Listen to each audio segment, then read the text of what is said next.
कक्षा 8वीं के प्यारे बच्चों, मैं आ गया हूं आपके लिए आपकी कक्षा 8वीं की गणित की पार्ट 13 का 13.2 लेकर के 13.1 मैंने आपको समझाया था और कुछ होमवर्क भी दिया था। अगर आपने अब तक नहीं किया तो आपको करना है और फिर देखना है 13.2। ठीक, दोनों में ही क्या है, आपको निकालना है CI कंपाउंड इंटरेस्ट और P और A। ठीक है, अब तक आपने ये दोनों चीज सीखा निकालने को, CI सीखा और A सीखा, अभी आपको P निकालना भी सीखना है। अब किस तरह के प्रश्न है इसमें, तो देखते हैं। पहला प्रश्न है, पुस्तक निकाल के बैठो, सीख रहे हो ना, तो पुस्तक निकाल के बैठो और देखो, और पेन कॉपी हाथ में होना चाहिए, साथ साथ बनाना। एक बैंक घरेलू बचत खाते पर 5% चक्रवृद्धि ब्याज देता है। यदि ब्याज प्रत्येक 6 माह में मूलधन जोड़ दिया जाता है तो नरेश को बैंक में 1600 रुपए जमा करने के बाद 1 वर्ष पश्चात कितनी ब्याज मिलेगी या कितनी धनराशि प्राप्त होगी। देखो दिया है ब्याज की दर 5% वार्षिक। दर क्या है, वार्षिक है, ध्यान से समझना। परंतु ब्याज की गणना क्या होती है, प्रत्यक्ष माही निकलती है। देखो दर के सामने वार्षिक लिखा है, इसका मतलब यह है कि एक साल में एक बार जब ब्याज निकलेगा तो इस दर को लगाया जाएगा। परंतु एक साल में एक बार ना निकाल करके साल के मध्य में निकाल ले, मतलब हर 6 महीने में ब्याज निकाल ले या हर 3 महीने में ब्याज निकाल ले या हर 4 महीने में एक बार ब्याज निकाल ले, तो फिर आपको दर को कम करना पड़ता है। ठीक है, अब देखो समझो, पहले इस चीज को समझ लो फिर पूरा क्वेश्चन बनाना। देखो अगर मैंने बोला दर 12% वार्षिक, क्या बोला, 12% वार्षिक। वार्षिक का मतलब होता है पूरे 12 महीनों का ह्रास, मतलब दर है ये। कितने महीनों का, 12 महीनों का। ठीक, अब ध्यान देना, अगर मैं 12 महीने में ब्याज एक बार नहीं निकालता, मैं हर 6 महीने में ब्याज निकाल लेता हूं। कितने महीने में, 6 महीने में। तो देखो 12 महीने का 12% था, तो 6 महीने का क्या होगा, आधा होगा। देखो 12 महीने का आधा 6 महीने, तो 12% का आधा 6% होगा। तो कभी भी अगर साल में एक बार ब्याज ना निकाल करके साल में 2 बार निकाले, मतलब हर 6 महीने में एक बार निकाले, तो दर जितना भी हो उसको आधा करो, दर जितना भी हो उसको आधा करो, तो 12 का आधा 6। ठीक, अब अगर ब्याज मान लो 12 महीने में ना निकाल करके हर 3 महीने में एक बार निकाल दे, हर 3 महीने में एक बार, तो 12% का आधा 6%, 6% का आधा 3%, तो आपको उसको क्या लिखना है, 3% लिखना है। ठीक, अब अगर हर 4 महीने में ब्याज निकले, हर 4 महीने में, तो 4 एकम 4, 4 दूनी 8, 4 तिया 12, तो एक साल में कितनी बार निकलेगा, 3 बार निकलेगा। तो अगर 4 महीने में ब्याज की गणना हो तो क्या करना है, सोचो क्या करना है, इसको 3 से डिवाइड करना है। किससे डिवाइड करना है, 3 से। तो देखो इधर 12 को अगर हम 3 से डिवाइड करें तो 3 चौक 12, कितना परसेंट निकला, 3 चौक 12। अतः हम कह सकते हैं कि हर 4 महीने में ब्याज निकलेगा तो आपको 4% लगाना है। कितना परसेंट लगाना है, 4%। अब देखो ये तो सरल एग्जाम्पल मैंने लिखा था, 12% है तो बन गया। अब मान लो ये 10% होता, कितना परसेंट होता, 10%, 12 महीने का, एक साल का 10%, तो 6 महीने का कितना होता, 5%, 5%। 5 का आधा क्या होता है, 2.5, तो हर 3 महीने में निकलेगा, तो आपको क्या लगाना है, 2.5, इस तरह से, या फिर आपको इस तरह से लिखना है, 2 सही 1/2। हर 4 महीने में निकले तो कितना होगा, 3 से डिवाइड किया था ना, जब भी 4 महीने का निकालना हो तो 3 से डिवाइड करना। क्यों, क्योंकि एक साल में 4 महीने कितनी बार होगी, 3 बार होगी, तो 3 बार निकलेगा। तो देखो 3 तिया 9, 1 बचा, 3 से डिवाइड किए थे, तो 3 सही 1/3%। समझ आया। अब देखो ध्यान से, एक साल में एक बार अगर ब्याज निकाली जाएगी तो एक साल में घात क्या होगा, 1 होगा। लेकिन एक ही साल में ब्याज 2 बार निकाला जाएगा हर 6 महीने में, तो घात क्या हो जाएगा इस कंडीशन में, तो घात हो जाएगा 2, क्योंकि एक साल में हर 6 महीने में निकलेगा तो एक साल में 2 बार निकलेगा। अगर एक साल में हर 3 महीने में निकलता है तो एक साल में 3 महीने कितने बार होंगे, 3 3 3, 3 चौक 12 होगा ना। तो यहाँ पर जब 3 महीने में ब्याज निकलेगा तो आपको घात में 4 लगाना है। समझ में आया। और अगर हर 4 महीने में ब्याज निकलेगा तो 3 बार निकलेगा, 4 तिया 12, तो इस कंडीशन में घात में कितना लगाना है, 3 लगाना है। तो क्या क्या बदलता है, बदलता है समय। अगर मैंने सिर्फ 1 वर्ष दिया, लेकिन मैं कहता हूं हर 4 महीने में ब्याज निकलता है, तो घात में 1 नहीं 3 लिखना है, क्योंकि एक साल में कितनी बार निकलेगा, 3 बार। मैंने दर दिया अगर 12% वार्षिक देते हैं ना, वार्षिक, तो अगर वार्षिक मैंने 12% दिया लेकिन ब्याज 4 महीने में निकलता है, तो जैसे आपने इसको 3 से डिवाइड किया, क्या निकला, 4% निकला। तो आपको अंदर में क्या लिखना है, 4/100 लिखना है। 12 बटे लिखोगे कि 4, ठीक है। वैसे ही अगर मैंने बोला वार्षिक 10% है लेकिन ब्याज हर 4 महीने में होता है, तो अंदर में 10 लिखोगे नहीं, डिवाइड करोगे 3 से, जो आया इसको लिखोगे, तो आपको अंदर में 3 सही 1/3 लिखना है, या फिर आप इसको 10/3% करके ही बनाओगे। समझ में आ रहा है बात? ये चीज़ें आपको ध्यान रखना है इस प्रश्न वाली में। यहाँ पर चीज़ें नॉर्मली ऐड नहीं करना है, आपको दिमाग लगाना है। ठीक, अगर हर 6 महीने में ब्याज निकलेगा तो 1 साल में 2 बार निकलेगा, अगर हर 3 महीने में ब्याज निकलेगा तो 1 साल में 4 बार निकलेगा, इसलिए घात में 4 लगाना है। तो जितनी बार ब्याज निकलेगी उतने घात लगाना होता है। अब स्पेशल कंडीशन था जो मैंने आपको समझाया, इसको आपको ध्यान में रखना है। अगर आप इसको इग्नोर कर देते हैं तो फिर आप जो भी बनाओगे वो पक्का गलत होगा, क्योंकि बस आप देखोगे क्या मूलधन दर समय उसको ऐड कर दोगे, ऐसे नहीं होता। ठीक है, देखो प्रश्न ने कहा परंतु हर 6 महीने में ब्याज निकलता है, 1600 रुपए वो जमा करता है, वो उसका मूलधन हुआ, 1 वर्ष पश्चात ब्याज पूछा है। अब देखो 1 वर्ष का पूछा है, हर 6 महीने में ब्याज निकलेगा तो कितनी बार निकलेगा? 2 बार निकलेगा। कितनी बार? 2 बार। इसलिए हम घात में क्या लगाएंगे? 2 लगाएंगे। क्या लगाएंगे? 2। मूलधन 1600 रुपए पता है तो पी होता है मूलधन, तो वहां क्या लिखेंगे? 1600। ठीक, अब ध्यान देना, दर हमारा वार्षिक था लेकिन ब्याज हर 6 महीने में निकलता है, तो 5 का था क्या होगा? 2.5 होगा। उस 2.5 को या तो आप ऐसे लिखोगे या तो आप ऐसे लिखोगे या तो आप ऐसे लिखोगे। समझ आया? ये 3 कंडीशन है, किसको लिखते हो आप पे डिपेंड करता है। ठीक है, किसको लिख करके बनाते हो वो आपको पता होना चाहिए, लेकिन ऐसे 3 तरह से आपको लिखना है। तो देखो मैंने इसको लिखा 2/1/2। क्या लिखा? 2/1/2। मैंने 5 उतारा क्या? नहीं उतारा। क्यों नहीं उतारा? क्योंकि आपको पता होना चाहिए वो साल भर का है, लेकिन ब्याज हर 6 महीने में निकलता है तो उसको आधा करना, इसलिए मैंने आधा किया। समझ आ रहा है ना? ध्यान रखो, अभी और क्वेश्चन बनाएंगे। ठीक है, बातों को ध्यान में रखो। अब 2 दूनी 4, इसको गुणा करेंगे 2 दूनी 4, 4 में जोड़ेंगे 5, 5/2 होगा, नीचे आएगा 2। अब नीचे में पहले 100 है, 2 नीचे आएगा तो 200 हो जाएगा।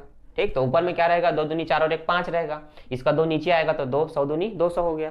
ठीक, 2 का 2 है, 1 का 1 है, 1600 का 1600 है। ठीक, आगे देखो, आगे मैंने क्या किया? इसमें गुणा किया तो 200 एक कम 200, 200 एक कम 200, उस 200 में 5 को जोड़ोगे तो 205, 200 एक कम 200, 200 में 5 जोड़ोगे 205/200 रहेगा। अब घात 2 है तो 205/200 को 2 बार लिखना है, सिंपल। ठीक, अब ये 2 जीरो से 2 जीरो काट दो, सिंपल काट रहा हूं देखो। ठीक है, अब 2 एकम 2 कटा, 2 अट्ठे 16, सिंपल कटा। वैसे देखो 2 चौक 8, 2 एकम 2, 2 शून्य 0, 2 शून्य 0, सिंपल काट रहा हूँ 2 से ना।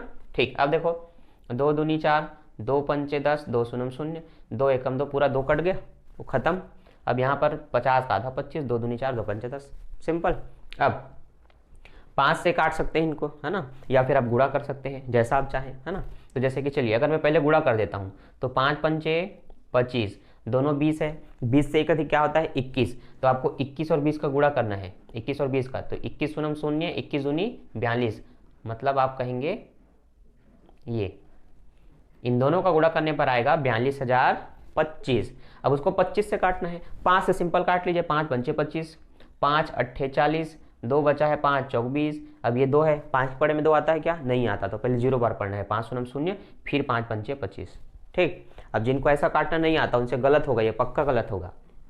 अब सही भाग कैसे करते हैं सीखना है तो हमारे चैनल में जाओ, बेसिक मैथ्स लिखो और उसको देखो, बेसिक मैथ्स जिसमें गुणा भाग सिखाया था। ठीक, 5 एकम 5, अब 5 एकम 5, 8 में 5 आएगा, 3 बचेगा, अब ये 3 इधर, 5 छक्का 30। ठीक, 4 बचा, 5 अट्ठे 40 और 5 एकम 5। अतः आप बता सकते हो कितना रुपए आपका ब्याज निकला? 1681 रुपए। कितने रुपए का मतलब मिश्र धन है? 1681 रुपए। अब आपको ब्याज जानना है, ये तो ए का मान है, ये क्या है? ए का मान। आपको जानना है कि ब्याज कितना मिलेगा। तो ब्याज जब भी निकालना होगा आपको, आपने जो निकाला वो ए होता है, आपको शुरू से पता रहता है प्रश्न में पी, इस ए और पी को घटाना है तो ब्याज निकल जाएगा। अब ध्यान दो, आपका जो ए है वो है 1681 और जो आपका पी है वो है 1600 रुपए है। तो 1681 में 1600 घटाओगे तो 81 रुपए ही बचा ना, तो डिफरेंस क्या है? 81 रुपए का। अतः आप कहेंगे ब्याज क्या है? 81 रुपए। समझ आया? अब इसको बना लोगे, बन जाएगा ना। ठीक, तो वीडियो को रोको, प्रश्नों को लिखो, सारे एग्जाम्पल को लिखो और तुरंत नेक्स्ट में इसको बना के देखो। ठीक, और अगर आगे समझना है तो फिर समझो आगे। ठीक है, फिर वीडियो को बाद में रोक के पूरा नोट कर लेना। अब मैं आपको दूसरा समझाता हूँ। दूसरा देखो, अनामिका किसी वित्तीय कंपनी में 24,000 रुपए 10% वार्षिक चक्रवृद्धि ब्याज की दर से 1.5 वर्ष के लिए जमा करती है। यदि ब्याज की गणना प्रत्येक छमाही होती हो तो परिपक्वता तिथि पर उसे कितनी राशि प्राप्त होगी? अब देखो, यहां पर कहा गया है मूलधन रुपए 24,000 जितना वो जमा करता है या करती है, दर है वार्षिक 10%। देखो 10% क्या है, वार्षिक है, डॉट लिखा हो मतलब वार्षिक है। समय क्या है, 1.5 वर्ष का है, ना तो 1 वर्ष ना तो 2 वर्ष, ये क्या है 1.5 वर्ष। 1.5 वर्ष मतलब 1 साल का पूरा 12 महीने और अगले साल का 6 महीने, तो 12 और 6 18 महीने, कुल कितने महीने, 18 महीने, उसी को हमने कहा 1.5 वर्ष। ठीक, अब आपको 10 का 10 तो नहीं लिखना है, क्योंकि ब्याज की गणना क्या होती है, छमाही होती है। ठीक है, यहाँ पर जो ब्याज की गणना है उसको ध्यान से पढ़ना। ठीक है, हर प्रश्न में ये पढ़ लेना ब्याज की गणना कितने समय में होता है, तो यहाँ पर छमाही होता है। क्या होता है, छमाही। ब्याज की गणना क्या होता है भाई, छमाही होता है। तो ध्यान देना जो मैंने सिखाया है। दर जो भी होता है वार्षिक होता है। क्या होता है, वार्षिक। अगर 6 महीने में ब्याज निकले तो दर को आधा करो, तो 6 का आधा कितना होगा, 5%। इसलिए आपने आर की जगह क्या लिखा, 5 लिखा। Is that clear.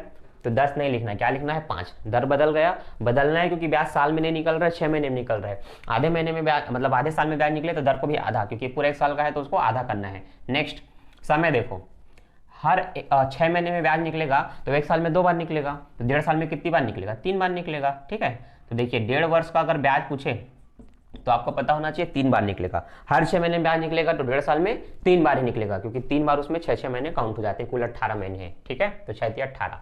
अब देखो घात में आपको 3 लगाना, जो 1.5 था वो क्या हो गया, 3। ठीक है, क्यों हुआ, क्योंकि ये 1.5 वर्ष है, लेकिन यहाँ पर हर 6 महीने में निकलता है, तो 1.5 वर्ष में 6 महीने 3 बार होगा, इसलिए 3 लिखे। 5/100 लिखे। अब देखो 100 एकम 100 में 5 को जोड़ोगे 105/100 होगा। अब घात 3 थी तो इसको कितनी बार लिखना है, 3 बार लिखना है। लिख लिए। अब देखो नॉर्मल काटते हैं, 2 जीरो से 2 जीरो काट दिए, 1 जीरो से 1 जीरो को काट लिए, 2 पंचे 10 काटा, 2 एकम 2 काटा, 2 दूनी 4 काटा, 5 एकम 5, 5 दूनी 10, 5 एकम 5, 21, 12, 105 का गुणा करना है। ठीक है, चलो पहले आप चाहो तो 105 का गुणा कर सकते हो, या अगर और काटना चाहो तो इन चीज़ों को काट सकते हो। ठीक है देखो 5 पंचे 25, 11 दाम 110, ये आ गया आपका। अब इससे आप 12 का गुणा कर सकते हैं, फिर 21 का कर सकते हैं, जैसा आप चाहें। 12 पंचे 60, हासिल आई 6, 12 दूनी 24 और 6 30, हासिल आई 3, 3 का 3 हो जाएगा। अब ठीक है, 12 कम 12 की 2 हासिल आई 1, 12 कम 12 और 1 13। अब उसमें 21 का भी गुणा करना चाहेंगे तो कर लेते हैं। 21 शून्य 0, 21 शून्य 0, 21 दिया 63, 63 के 3 हासिल आई 6, 21 दूनी 42, 42 में 6 जोड़ेंगे 48, हासिल आई 4, 21 दिया 63, 63 में 4 जोड़ेंगे 67, हासिल आई 6, 21 से कम 21 और 6 27। ठीक, अब नीचे में 2 जीरो बचा था, उस 2 जीरो से इसको डिवाइड कर लेंगे तो आपका आंसर है 27,783, मतलब 27,783 रुपये। ठीक, तो हम कहेंगे कि हमारा जो मिश्र धन है वो 27,783 रुपये है। अब आपको निकालना है इसमें ब्याज, तो ब्याज निकालने के लिए ये जो ए निकला और जो आपको पी पता है शुरू से, दोनों को माइनस करना है। तो हमें पता है हमारा जो मिश्र धन है वो है 27,783, हमारा मूलधन है वो है 24,000 रुपये। अतः हम बता सकते हैं कि 1.5 साल बाद उससे कितना ब्याज मिलेगा। तो 27,000 में 24,000 घटाएंगे तो 3,000, 7 में 4 गया 3, इनको एज इट इज उतार दो। ठीक, ये आपका आंसर। ठीक, 3,783 हम कहेंगे हमारा ब्याज इतना है। तो पहले प्रश्न में भी मैंने दर को कम किया, समय को बढ़ाया, क्योंकि समय बढ़ाया नहीं हूँ, घात बढ़ा। यहाँ भी मैंने दर को कम किया और समय इसके जो घात है वो बढ़ गई। क्यों बढ़ा मैंने आपको रीजन बता दिया है, उसको ध्यान में रखिए। ठीक, नेक्स्ट प्रश्न देखते हैं। 7,500 रुपये की राशि पर 8% वार्षिक दर से 1 वर्ष का चक्रवृद्धि ब्याज तथा साधारण ब्याज का अंतर ज्ञात कीजिए, जबकि चक्रवृद्धि ब्याज की गणना प्रत्येक 6 महीने में की जाती हो। अब देखो ये जो प्रश्न है वो इनसे हट करके है। अब तक आपने क्या सीखा था, सिर्फ मूलधन मिश्र धन निकालना और ब्याज निकालना सीखा था। अब ये जो प्रश्न है वो थोड़ा हट करके है, यहाँ पर आपको इससे हट करके समझना पड़ेगा। परंतु वो हट करके मतलब जो हट के प्रश्न है वो बताने से पहले मैं चाहूंगा कि आप इस टाइप के प्रश्न बनाएं। तो मैं आपको कुछ होमवर्क दे रहा हूं, आपको उसको बनाना है। ठीक है, उसको बनाना है और कमेंट करके बताना है सिर्फ आंसर कि आपका आंसर कितना आया। इससे मुझे पता चलेगा कि मैंने जो आपको अभी समझाया डीप एंड डिटेल में वो समझ में आया कि नहीं। तो अगर आप चाहते हैं ना कि आपको सीखना है तो इसको बिल्कुल बनाना है आपको घर में भी तुरंत, और कमेंट करके बताना है। ठीक है, तो बच्चों ये रहा आपका होमवर्क क्या है देखो ध्यान से। ब्याज की गणना प्रत्येक 6 माही होगी, दोनों कंडीशन में 2 प्रश्न दिया है। तो पहले में मूलधन 78,000, दर 6% वार्षिक और समय है 1 वर्ष का। नेक्स्ट में 8,000 रुपये का मूलधन है, दर 8% वार्षिक है और समय है 1.5 वर्ष का। इन प्रश्नों को आपको बनाना है और फिर हमें कमेंट करके बताना है कि आपसे बना कि नहीं, आपको समझ में आया कि नहीं। ठीक, इसका जो नेक्स्ट प्रश्न है वो है चौथा प्रश्न, 8,000 रुपये 5% की दर से, वो आपको बनाना है। ठीक, और जो तीसरा प्रश्न मैंने बोला था चक्रवृद्धि पर साधारण ब्याज का अंतर, ठीक है, ये मैं आपको नहीं बताऊंगा, ये एक स्पेशल प्रश्न है जो कि आपको इसके नेक्स्ट प्रश्न वाली में पूरा यही पढ़ना है, ठीक है, स्पेशल कंडीशन वाला, तो इसको मैं बताऊंगा पर अभी नहीं, ये हमारे अगले प्रश्न वाले में हम इसको कवर करेंगे।